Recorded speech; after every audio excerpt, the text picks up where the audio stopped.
America Meditating Radio Show. We collect wisdom, inspire each other, and empower hearts on demand 24/7. Hi everyone, I'm Sister Jenna, host of the syndicated America Meditating Radio. We bridge divides, we seek deeper meaning, and we answer life's most compelling questions from experts around the world.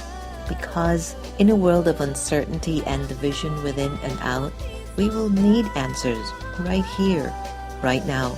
Join me and guests on America Meditating Radio, a show for everyone to learn more about this amazing thing called life.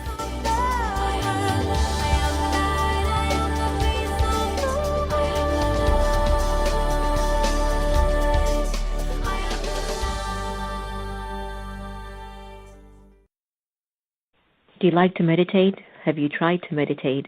Have you struggled with meditation? Why don't you visit one of the Brahma Kumaris Meditation Center? Visit brahmakumaris.org.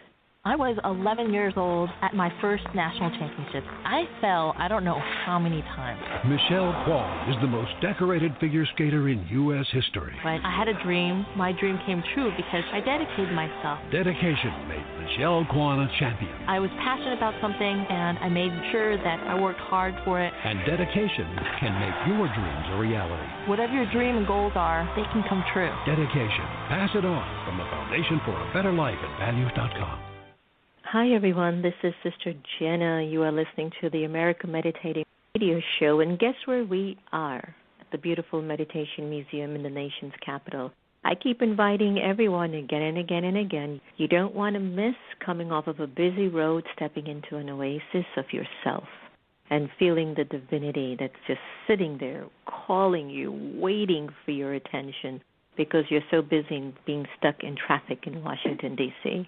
Anyway, we hope you're doing quite well, and life is alive. You're not just living, but you are alive, and that means you're breathing, you're thinking, you're feeling, you're nurturing, and you're becoming. Perhaps one of the most important things I came across a few weeks ago was the things that you listen to. If you feel them as you're listening to them, you are actually becoming them at that moment. So when you're listening to the AM radio show, I get a sense that there's something good that's coming into you, through you, for you, and also for us. So we really look forward to having you. We're looking forward to having Ellen Rogin, who is a financial advisor, author, and nationally known expert on living a life of success. Yay! There's nothing greater than living a life of success, right? And I know that in many ways we've often been brought up to believe success is how much money is in your pocket, how many toys you've got, and I used to be in that world very strongly. It was how many cars I owned. It was what name brand clothes I was wearing. It was how I rolled out of that automobile and had those eyes at me. I'm not saying that anything has changed.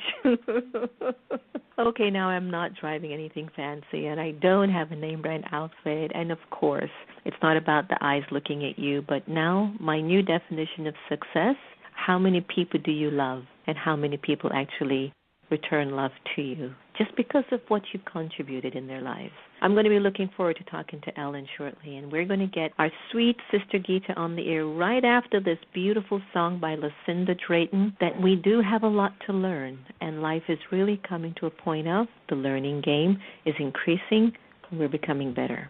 Breathe in and enjoy this moment.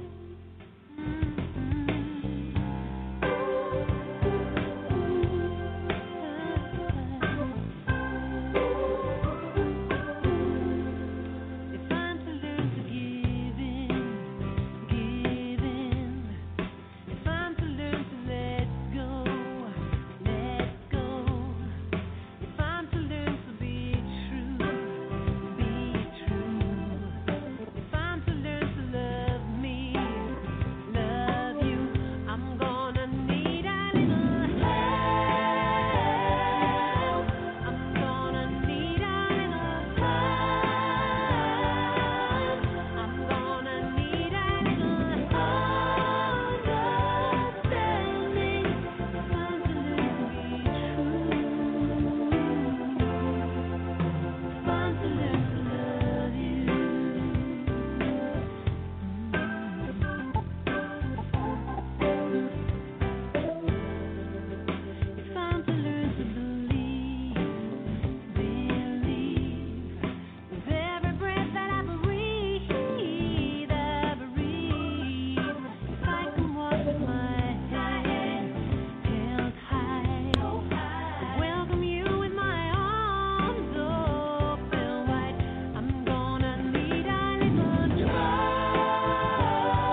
I just love her, Lucinda Drayton, from her You CD.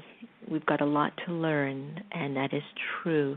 Never feel that you've arrived. I remembered a woman, she came into the meditation museum, and she had one of the instructors with her, and she came to me and she said, I don't want this instructor to teach me. I went, why? What happened? She acts like she has arrived, she told me. I went, oh, really? Her? Okay. Well, just because you have an issue with her, I'm going to make her definitely your teacher. There's something there for you to learn. And you know what? After 3 months, they became best friends. 20 years later, she found out that that woman was my mother. It was a story to tell, I have to tell you. You're listening to the America Meditating Radio Show, yes, broadcasting live from the Meditation Museum, and we're going to turn the lines over to that beloved, sweet Sister Gita, who's got something for us special. Good day, and once again, welcome. Hello to America Meditating. And I'm thinking about my good friend Bob Marley. In order to get success happen, Bob used to sing the song, emancipate yourself from mental slavery, none but ourselves can free our minds. And sure enough, it's the mental slavery that keeps us from success.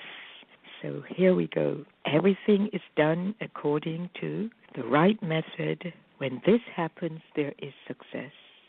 Let's contemplate on this. When we don't achieve success immediately, we sometimes get tempted to opt for a shortcut.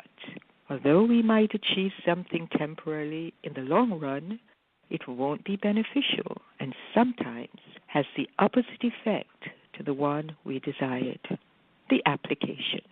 Whenever I am involved in a task, I need to make sure that I am doing it properly. Although at times I might be tempted to cut corners, I know this will only cause me problems later on. When I make the effort to follow the right method, I know that it will be worthwhile in the end, and I will feel a greater sense of achievement when I complete the task. Value success. Have a successful day. Thank you so much. That was lovely. That's so true. That was so powerful. That was so true. Wow, I love that. Well, we're looking very forward to Ellen Rogin joining us. She's a financial advisor, author, and nationally known expert on living a life of success and prosperity. Chock full of left brain credentials. That's cute. Ellen also walks on the right side, balancing values, big picture ideas, meditation, and a sense of humor with all her professional training. She is very comfortable in talking about the power of compound interest, and she herself is the power of belief. Ellen shares her innovative approach in her book, Great with Money, 6 Steps to Lifetime Success and Prosperity. Her much-anticipated next book, Picture Your Prosperity, Smart Money Moves to Turn Your Vision into Reality, will be released in January of 2015. The America Meditating Radio Show is very happy to welcome Ellen, who's a very good friend of Shawnee, and we're looking forward to our conversation. Hello. Hello. I'm so thrilled to be here with you today. Thank you so much. Me too. You might have heard me sharing about back in the days when I was this little dress-up looking little sister in her fancy cars and all of these things, and I still think those things are fine, even though I don't have them today. But I've come to this very deep feeling within myself, I think from having a lot to basically transitioning into simple is even a lot for me now, that success had a lot to do with the love that I had garnered in my life and just the way that I was able to offer love to others. Would you add love as a huge component to success, Ellen? Well, I just love that definition. Yeah, so it's having meaning and purpose and service behind what each individual's definition of success is. So, for the listeners, what is your definition of success? And to realize, as you've exemplified, that it's fine to have lovely things around you, but that is not what brings you the happiness. Right. Now, I know that you have worked in the financial services for more than 20 years. What was your inspiration to get involved in that 20 years ago, and what's your interpretation of it 20 years later? Yeah, so I would love to be able to tell you that I got in because this was like something as a child I knew I always wanted to do with help people with their money issues. The truth was that I kind of, like I think many people, ended up in a profession kind of by accident or for indirect reasons. So when I was in college, I got an A in accounting, and so I thought I was good at it and wouldn't necessarily say that I loved it, and wanted to go to graduate school in New York, and I ended up in a program where I could study accounting and live in New York and work at the same time. And so I ended up kind of in this financial profession, which as a child I never would have thought I would have done. I hated math growing up. And then transitioned into being a financial advisor a few years after that. And it was mostly moving away from being an accountant, which I hated, versus necessarily being drawn to something. But I figured I would give it a try, and the worst thing that could happen is that I would know how to handle my own personal finances. And that was actually more than 25 years ago. And, it really transitioned into me. The most interesting part of what I do is really understanding how people make decisions around money and what it really means to them, and also looking at what's made people really successful in the past. So brought incredible meaning into my work now, and I also am driven by the fact that I see so many people suffering around money, whether they have it or not. I've seen very, very wealthy people so worried they were going to lose what they had or controlling with their money, and I feel like a lot of my life's work is around easing that pain. Wow, yeah. Money is such a big story in everyone's life today, isn't it? So many people are in marriages because of economy. It rates one of the highest. So many people don't leave a job that is safe, even though they hate it, because of economy. So many people risk leaving a job to follow their passion, again, because of economy. Why does it trump the courage and the trust of the human spirit far too often? Some of this, I believe it trumps it because we've been brought up with a lot of money beliefs. Dr. Bruce Lipton, in his book, The Biology of Belief, talks about how we develop our subconscious beliefs from conception to age 7, and that includes our money beliefs. So even at a teeny age, we're starting to get messages about what money really means and what it means to us. Or when you were explaining before about those material things that were so important at one part in your life, it's because at some level you believed that it was, and it made a statement about who you were. And we all do that. In just the way that we've developed these beliefs, there's ways that we can move past them or develop or build on our beliefs that would have us be much happier around money. Right, I get that. I think that money is energy. And so I think when I was spiritually evolving, I was realizing that if there's a lot of energy in me, then money should be following me. And guess what? I had a conversation the other day about billionaires. You're going to like this one. And the conversation was about what was sitting in the soul that had 9 digits and more after their numbers in their bank accounts. Like, what were they thinking? What was at the base of their intention? What moved them? What made them billionaires? And what is it that makes others can't even put gas in their car to get to work? Like, what is the struggle that we see far too often between people and the way of money comes and money goes for them? Any thoughts? Well, it reminded me of when I was growing up, I used to think that it was about, doing well in school. I came from a home where academics was really important and getting good grades and going to a good college. And then I got out into the workforce, and I realized that people, when I first started as a financial advisor, there was people who were working around me that were making 3, 4, 5 times as much money as me, and I was smarter than them. I'm like, wait, this is supposed to work. And I really started taking a deep dive. Okay, what is it that they're thinking or believing around money that makes it that they're being more successful in this profession? And, for me, I found that it also took me finding something that worked for me. Some people, it's a scorecard for them, and they feel valued by having those numbers. But other people, I think, can see the difference that they're making in the world. Right? You look at Bill and Melinda Gates and their foundation, the amazing work that they're doing. And so when you can get a meaning and a purpose behind what you're doing, then it's much easier to make that money versus, having the belief when we ask people, like, so what is it you believe about someone that has $1 billion?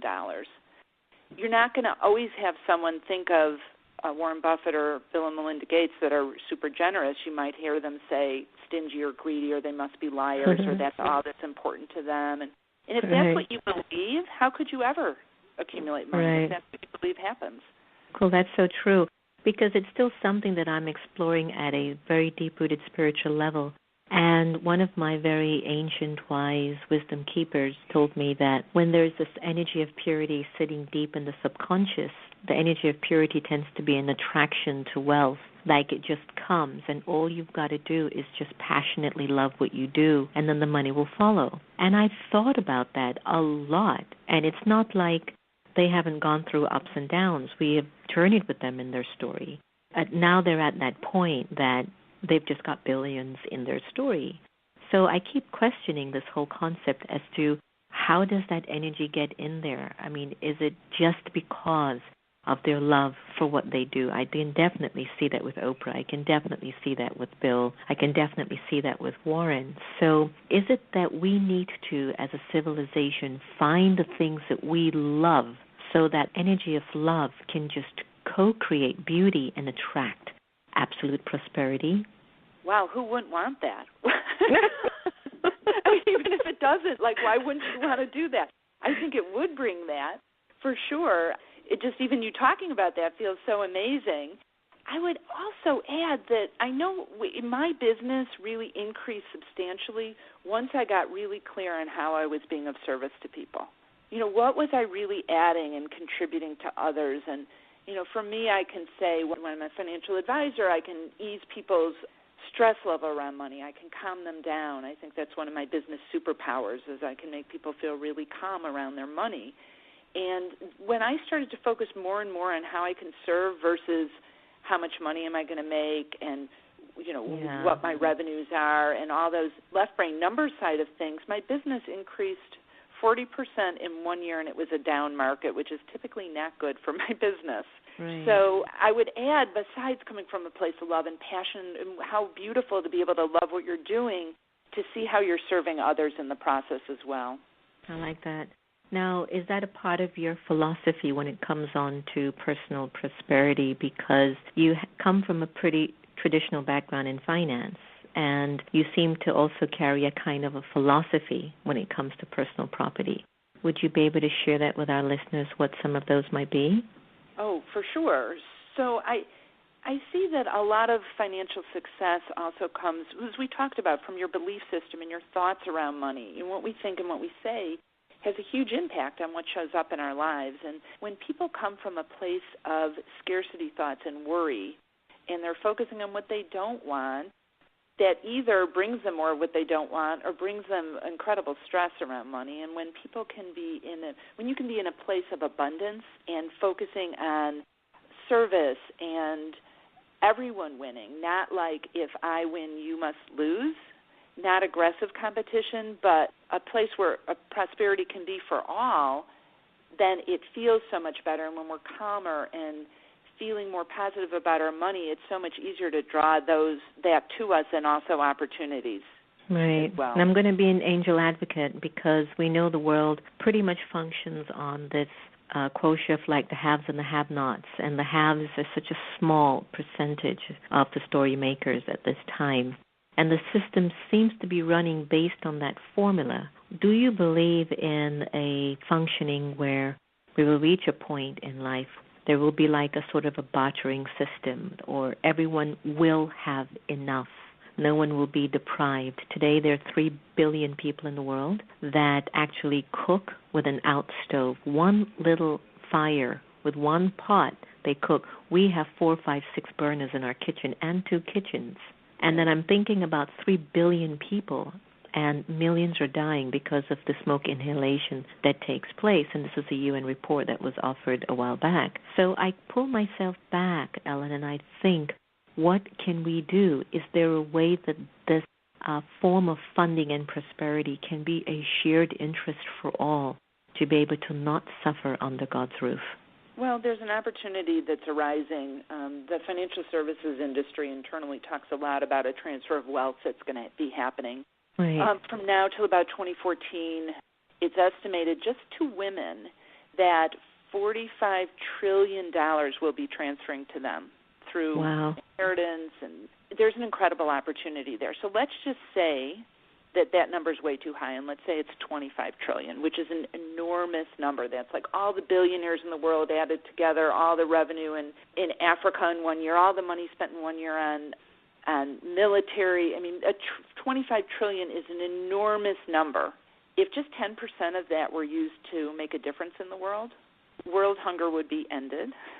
Every child on the planet would be educated and inoculated, and funding for breast cancer research and Alzheimer's and autism would increase tenfold, and there'd be a pool of money to fund that research for many, many, many years to come. So it's a conversation that I love to have, and why what really drives me in terms of helping people be more responsible with their personal finances is so that they can get to the point where they're not worried about themselves, and they can start to be really generous with their money to make a difference. I love that. In your book, Great with Money, you mentioned the importance of staying calm and positive when it comes to your finances. And that's not always very easy for folks to do, especially giving, the troubling economic news that we hear sometimes. Suggestions. How can we stop being so afraid when it comes to spending money, earning money, or even saving it? Yeah, so being afraid is one of the things, as we've talked about before, is just knowing the importance of being calm around your money. I like to say that worry is not a good financial planning strategy, right? So how do we reduce that worry? Well, some of it can be as simple as breathing. When you're nervous about making a financial decision, what kind of decisions do you make if they're fear-based? They're usually really bad ones. So if you can take a deep breath and calm down, you oxygenate your brain, you start to make better decisions. I encourage people to turn off the financial news. Now, I don't want people to be uninformed, but there's a lot of spin that happens in that news, and it's really designed to make people worried and anxious so that then they'll keep watching, right? And there's more ads that are sold. There's actually studies that have been done that people that pay less attention actually do better with their investments, because people that pay too much attention feel like they always have to make a move with their money, and it's not always a good move. So turning off the TV, here's one that calms people down, but you wouldn't necessarily think of it as a financial strategy, and that's to clear clutter.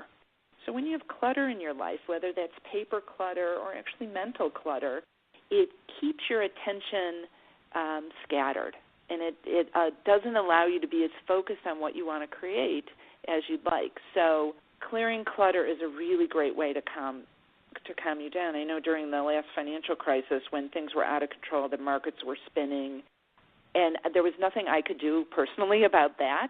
I would clean my office. I'm not naturally someone that has everything always in perfect order, and it calmed me down. It also brought in more business to me. I don't exactly know the mechanics behind that, but I think my attention was more on what I wanted to create. And every time I clear clutter, business starts flowing in for me. And lastly, I'm preaching to the choir here, but meditation. I've been a long-time meditator, and it's one of the best things that I do to stay calm and clear.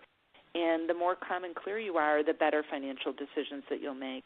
That is so important, Ellen. It's something that I've really tried to convey to a lot of our individuals here, especially in the nation's capital, where money ranks high on their totem pole in their sense of identity. And this sense of being calm and clear that I'm doing this for a good reason, I've earned it for a good reason, all is good, there's no such thing as loss, I'm a trustee. Whatever comes to me and whatever leaves from me, I'm just a trustee. I got to keep my virtues in check so that I can really appreciate all the wonders that generally come. Lovely. That's been great. I love that. You've got a saying in which all people need to do is focus on what they want, program their brain, and they'll have all the financial success that they desire. And you mentioned that a little bit earlier on in the conversation. Is there a way you can elaborate a little bit more, like in details, in essence? How do people focus on what they want? Program, this is the part, program their brain, and they will have financial success. So there's something in our brains called the reticular activating system. And a lot of the current brain research now is really fascinating around this that I think the metaphysical world has known for a long time and the scientific world is now proving out, is that we have the ability to program our brain to start to see opportunities out there. So the reticular activating system is about the size of the end of your little finger, and it's at the base of your skull, and it helps to filter information for us. So it's when you're at a big party and someone calls your name, you can hear that because you've been taught that it's important. And, if I ask you the question, what did you not pay attention to on your way to the office today? Probably millions of things, right? We can't pay attention to everything. So most people are reactive when it comes to their reticular activating system, and they let it kind of pull them whatever way that it's been programmed. But you can actually be proactive with this. And one of the ways to do that is to start to use your visualization muscles in your mind and picture what it is that you want to have happen in incredible detail. In the Great with Money book, we talk about the Great with Money prosperity formula, which is really 4 steps, which is, first of all, deciding what you want, which for some people is a challenge, right? So thinking what it is in incredible detail that you want, picturing it in your mind's eye, feeling what it'll feel like to have that happen for you, and then coming up with a declarative statement, an affirmation that says what you desire to come into your life. So just a quick example, I'm training for the Chicago Marathon. It's in a couple of weeks, and this is my 6th marathon, and I've had all sorts of experiences over a 25-year running period, so it hasn't been 6 in a row. And I have, so I picture every morning what the race is going to be like for me. I feel what I want to feel like when I'm crossing that finish line, which is going to be a lot better than I felt last year, which was awful. So not focusing on awful, I'm focusing on strong and healthy and excited. And then funny thing with my affirmation, my declarative statement, I've been saying I run in, train for, and recover from the Chicago Marathon with joy, ease, camaraderie, and good health. And this has been a phrase I've been saying to myself for several races, and I've been training in a running group. And last summer I was sharing this with a friend of mine, and when I was saying joy, ease, camaraderie, and good health, I stopped in my tracks because I realized that our pace leader in our running group's name is Joy. So here I was expecting to run with joy, but a different kind. So it's really important to focus, be really clear on what you want. She's awesome, so that's okay. But so this is a formula you can use. Think about what you want, see it in your mind's eye, feel it, and say it to create any goal, including your money goals. I got to tell you this. When I was between the ages of 16, 17, 18, 19, 20, 21, 22, it was very heightened between 18 and 23. Every year, I would sit and write down on a piece of paper what I was going to achieve that year. And I remembered specifically that by the end of each year that I would get at least 5 of them, if not 7 or 8. And I remembered how that used to quietly confirm to me, it's in you. What you want to focus on and believe you have the capacity to do. Now, I think there's a sort of a scary component that some folks reach for these huge idealistic dreams, and they haven't even been able to deal with the small first step. What would you tell those folks to do? Because they're really good, and they really want, the big things and the great things, but they don't even do the small steps first. How would you guide individuals like that? Because I've met a lot of them along the way. So are you asking small steps in the visualization process or in the practical, let's get down to dealing with money process? I'm asking about people say they want a lot of things out of life, but they don't even take the first step to even get there. But that's what they talk about, and that's what they want to do, and they tell people, and they do a lot of thinking. I know a guy right now, got his whole family. They're going to be pretty much kicked out of their home pretty soon.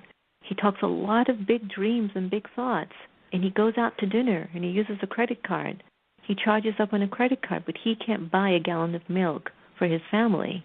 A couple things with that is, and it's really important that you're bringing this up, because about this visualization process is really important, and taking action is incredibly important. So when you're clear on where you want to go, then it's stepping back and saying, what's my first step?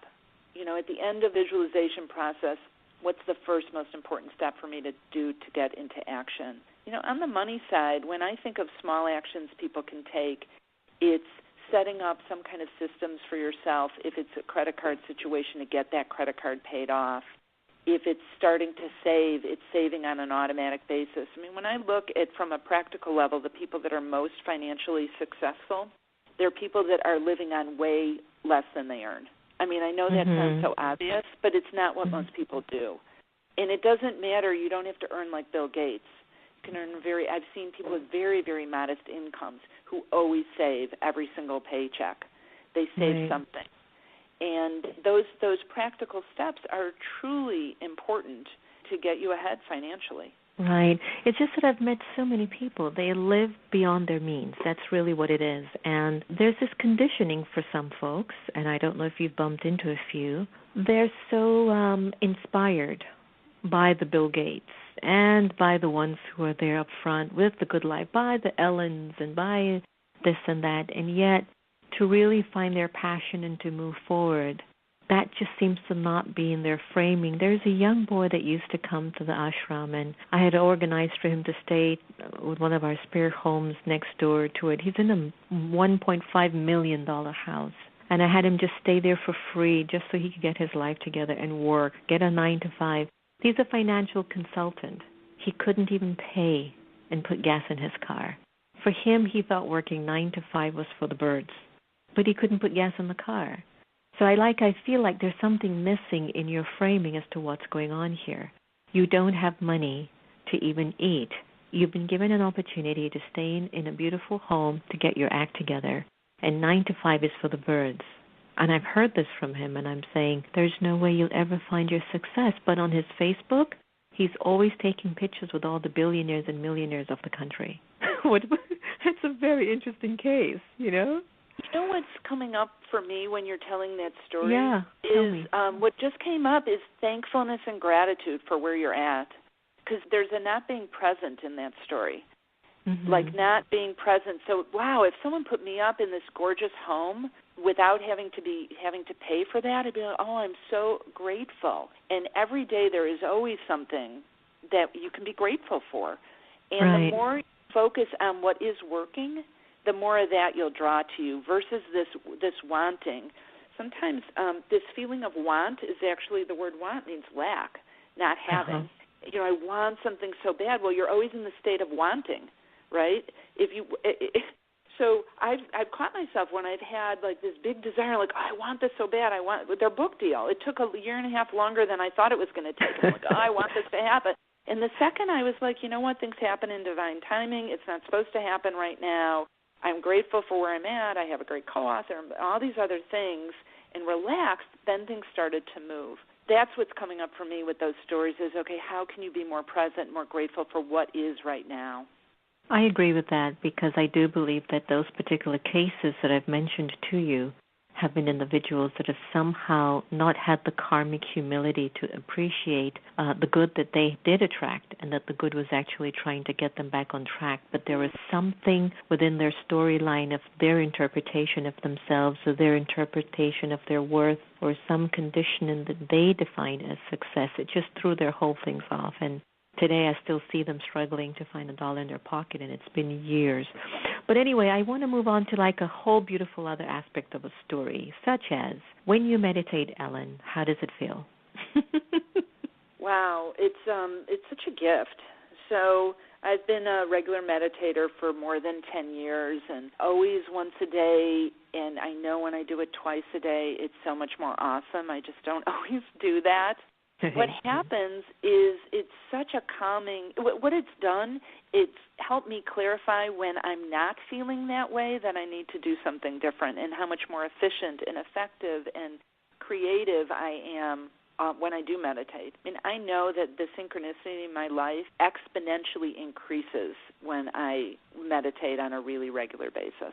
And all of a sudden, things just seem to flow into place. And the other part is when something less than excellent happens, I'm able to be an observer and say, okay, what's this about? How can I look at this differently? Find solutions. I mean, in the last few years, I've gotten myself out of some really difficult situations that didn't seem like there was a way to get out of in a beautiful way that served the highest good of all.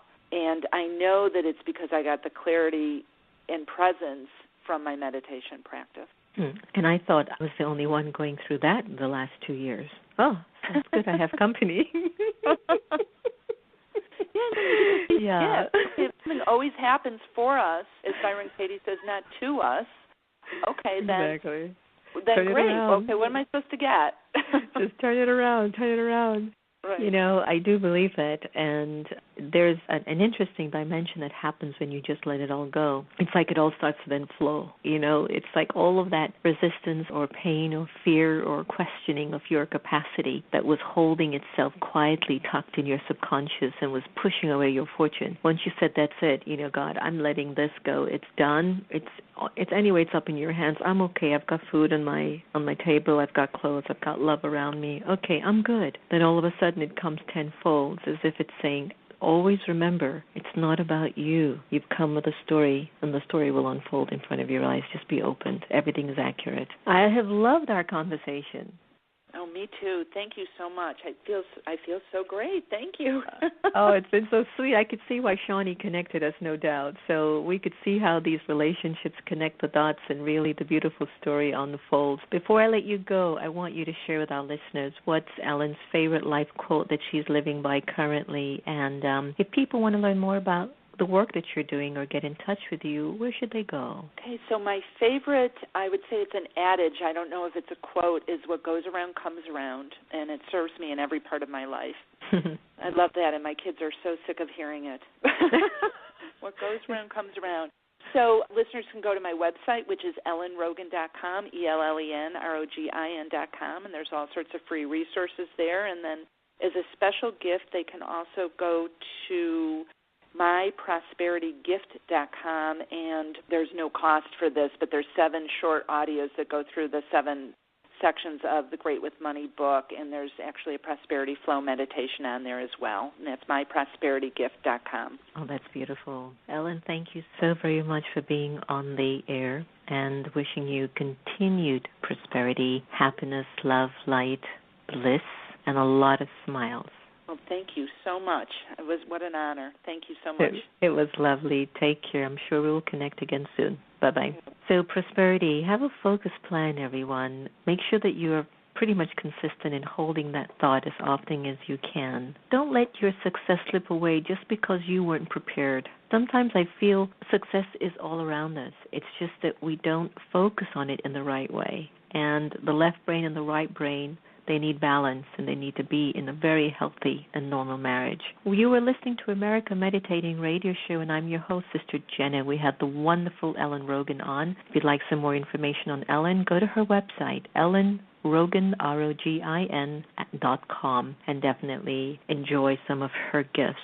Remember, no one can take away your happiness unless you give them permission. We are here to learn to love each other the same, so please stop fighting over who left the cap off of the toothpaste.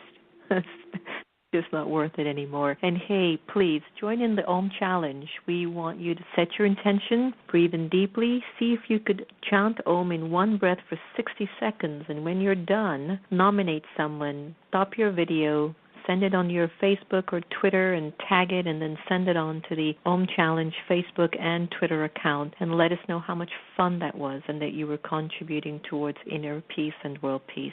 We would love to hear from you. If you've got any questions, please email us at americameditating@gmail.com, and don't forget to tweet us at America Meditate, and also to follow us on our Facebook account. We love you so much, and thank you for always showing up and letting us know that we're doing something meaningful in the world.